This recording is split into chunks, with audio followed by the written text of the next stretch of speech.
이번 사연은요, 한 달 후 무릎 인공관절 수술을 앞둔 60대 어머니의 사연입니다.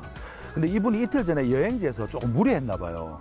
근데 그 이후에 계속 무릎이 욱신거리고 시큰거리는 증상이 좀 있는 모양입니다. 인공관절 수술 받기 전에 무릎 주사 치료를 좀 받으면 어떨까 이 고민 중에 있거든요.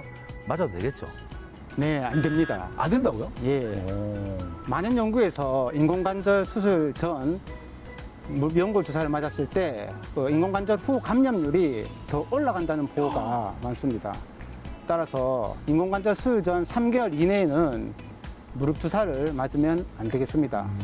대신 엉덩이 주사나 약물 치료, 물리치료 이런 것들을 통해서 통증을 조절해야 되겠습니다. 이번에는요, 아드님의 사연인데요. 어머님이 오랫동안 당뇨병을 기저질환으로 앓고 계셨던 모양입니다. 근데 얼마 전에 퇴행성 무릎 관절염 진단을 받았다고 하네요. 그런데 일단 주사 치료를 먼저 해보자 이런 이야기를 들었던 모양입니다. 근데 당뇨 환자들은 관절 주사가 좋지 않다는 이야기를 좀 주위에서 들었던 모양인데, 이 아드님이 어머님이 어떤 치료를 받으면 제일 좋을지 좀 걱정이 많습니다. 선생님, 어떻게 해야 될까요? 우선 당뇨가 있다 하더라도 혈당이 조절된다면 무릎 연골 주사나 다른 주사를 맞아도 됩니다. 그래요? 대신 스테로이드 주사는 혈당을 높이고 감염률을 높이기 때문에 웬만하면 스테로이드 주사는 피하고 다른 연골 주사를 맞도록 권유드립니다. 그렇군요. 그럼 또 방법이 없는 것은 아니군요, 이게. 네, 맞습니다. 그렇군요. 근데 당뇨 관리를 잘 못한다면 아예 수술은 불가능한 건가요? 혈당 관리를 잘해야 되는데 저희가 평균적으로 200 미만 네. 당화 혈색소 기준으로 해서는 7.0 미만이 되었을 경우에는 수술을 하고 있습니다. 그 이상은 조금 지연을 하고 또 조절이 필요하겠군요. 네, 맞습니다. 조절하고 수술이나 주사하는 것을 권유드립니다. 이번 사연은요, 무릎 퇴행성 관절염 3기 진단을 받은 60대 여성분의 사연입니다. 이게 3기면 어느 정도 불편한 건가요? 우선 3기란 얘기는 엑스레이상 3기를 말하는 것 같습니다. 그래서 뭐 불편함이? 엑스레이상 3기는 뼈와 뼈 사이가 완전히 닿진 않고 닿을 듯 말 듯한 단계를 의미하는 것이고, 많이 불편하겠네요. 그렇지만 이런 단계에서도 많이 아픈 분도 있고 별로 아프지 않은 분도 있습니다. 예, 따라서 그 환자분이 어느 정도 아픈지를 먼저 아는 것이 중요하겠습니다.